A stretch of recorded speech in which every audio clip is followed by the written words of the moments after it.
Saya sepakat dengan teman-teman, Pak. Ini pemotongan ini dasarnya apa? Dasar pertimbangannya berangkat dari mana?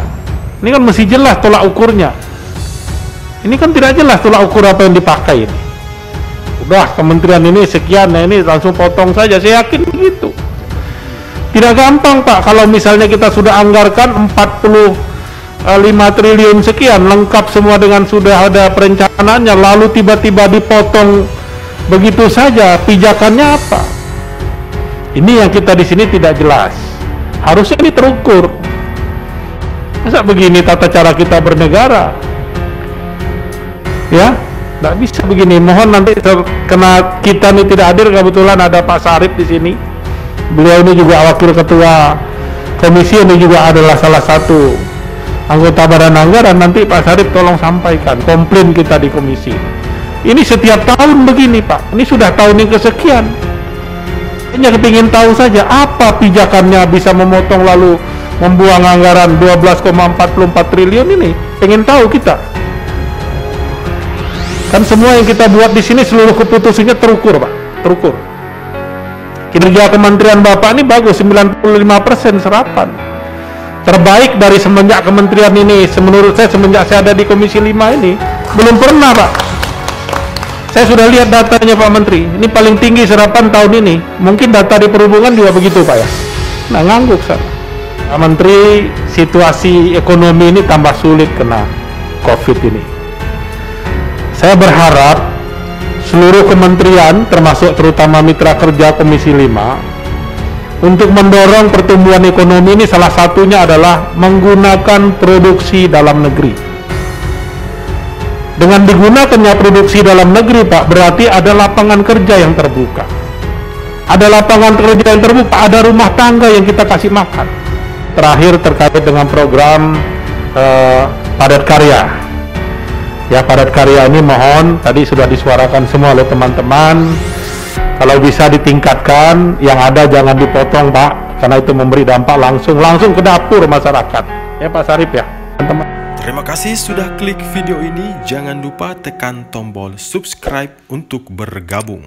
Dalam hitungan saya persilahkan kalian untuk tekan tombol subscribe. 10, 3, 2, 1. Saya ucapkan selamat bergabung dalam channel ini. Dan Pak Ketua, sebentar, Ketua juga mau bicara. oh iya. Lupa, maaf. Kita mimpin dari pagi lupa. ngomong ini. Ketua juga punya dapil. Iya. Coba, baik. Nanti saya kasih, bila perlu kita putar full lagi. Pak Menteri, pertama tentu terkait dengan refocusing. Sebetulnya kita di komisi ini tinggal ngeluh saja di sini, Pak. Ya kan? Tapi nanti di kesimpulan kebikin. Ya, sebagai catatan bahwa itu hasil kesepakatan atau aspirasi seluruh anggota Komisi 5. Potongan 12,44 triliun ini dari 45,66 triliun ini berapa persen nih, Pak Robi?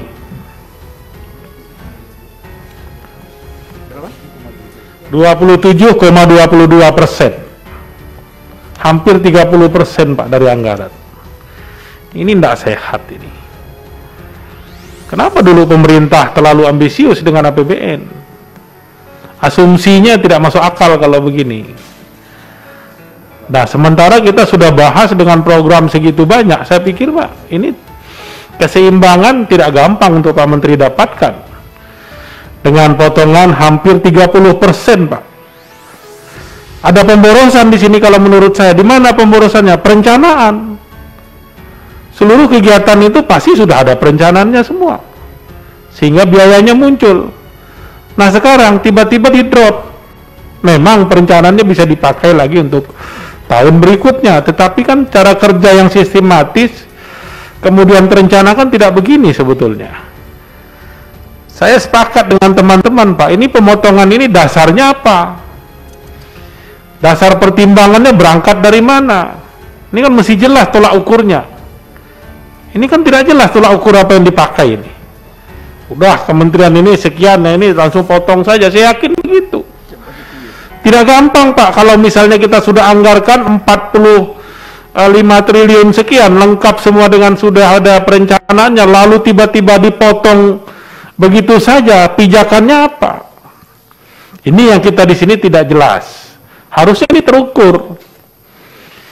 Mohon maaf, memang ini bukan Pak Menteri yang bisa menjawab ini. Teman-teman Komisi 5 yang ada di Badan Anggaran, nanti tolong dibicarakan. Masa begini tata cara kita bernegara? Ya, nggak bisa begini. Mohon nanti karena kita ini tidak hadir, kebetulan ada Pak Sarip di sini. Beliau ini juga wakil ketua komisi, ini juga adalah salah satu anggota Badan Anggaran. Nanti Pak Sarip tolong sampaikan komplain kita di komisi ini. Ini setiap tahun begini Pak. Ini sudah tahun yang kesekian.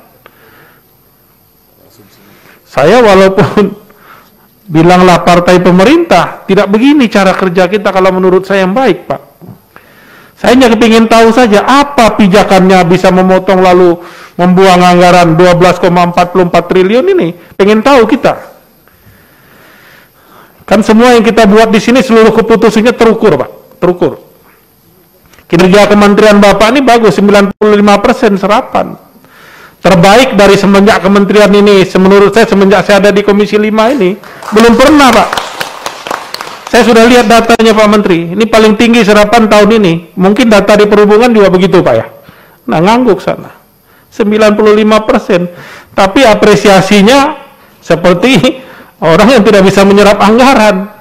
Sementara kementerian yang serapannya di bawah 95%, pemotongannya persentase lebih kecil dari Kementerian Perhubungan. Kita walaupun kita curhat sama-sama, kata kami bilang Pak, nanya lele satu lubang, kata kami ini Pak. Lele satu lubang ini nanya si A ya sama-sama tidak bisa ngambil keputusan kita. Ya apa boleh buat, tetapi ini nanti akan kita sampaikan dalam kesimpulan rapat. Yang kedua, Pak Menteri, situasi ekonomi ini tambah sulit kena COVID ini. Saya berharap seluruh kementerian, termasuk terutama mitra kerja Komisi 5, untuk mendorong pertumbuhan ekonomi ini salah satunya adalah menggunakan produksi dalam negeri. Dengan digunakannya produksi dalam negeri Pak, berarti ada lapangan kerja yang terbuka. Ada lapangan kerja yang terbuka, ada rumah tangga yang kita kasih makan. Di Kementerian Perhubungan ada banyak Pak, masih saya lihat yang bisa kita lakukan akselerasi lah, bahasa saya begitu. Masih banyak produk-produk yang dipakai sebetulnya bukan produk dalam negeri Pak. Sebetulnya di dalam negeri ada. Contoh, di Dirjen Perhubungan Darat, kita masih banyak pakai barang-barang produksi luar Pak. Lampu-lampu, tenaga surya dan seterusnya. Pabrik kita punya Pak. Di dalam negeri ini ada. Ya kalau harga mungkin beda tipis-tipis, ya kalau memberi makan warga negara kita menguntungkan perusahaan dalam negeri, saya pikir kenapa tidak? Kebijakan ini harus kita ambil Pak. Ya, harus kita ambil. Supaya apa? Supaya APBN ini betul-betul memberi stimulus kepada perekonomian, terutama di dalam situasi sulit seperti ini. Kita sama-sama tahu. Tadi Bu Restu bilang, ada begitu banyak pabrik yang tutup. Sementara pabrik kita ada, tapi kita pakai pabrik dari luar, produksi pabrik dari luar. Kita gunakan produksi dalam negeri ini, harus kita dorong Pak. Ya harus kita dorong. Saya beberapa waktu yang lalu juga berbicara dengan Pak Wakil Ketua DPR di sini, kita berdiskusi, Pak Rahmat Gobel. Beliau juga menyampaikan hal yang sama. Jadi saya rasa itu barangkali yang ingin saya sampaikan. Yang terakhir terkait dengan program padat karya. Ya, padat karya ini mohon, tadi sudah disuarakan semua oleh teman-teman, kalau bisa ditingkatkan, yang ada jangan dipotong Pak, karena itu memberi dampak langsung ke dapur masyarakat. Ya Pak Sarip ya, teman-teman yang kemarin belum sempat merasakan dapilnya, tolong Pak nanti diingat dapil mana kemarin yang sempat tidak dilaksanakan, jangan sampai tahun ini tidak ada, tuh anggarannya kan tidak terlalu besar-besar amat, tetapi itu langsung ke dapur masyarakat kita Pak, orang-orang tidak mampu yang ada di bawah. Saya rasa barangkali demikian yang dapat saya sampaikan pimpinan, pada kesempatan yang berbahagia ini. Ya, sama. Ya, Ditutup, tadi ada beberapa interupsi. Silahkan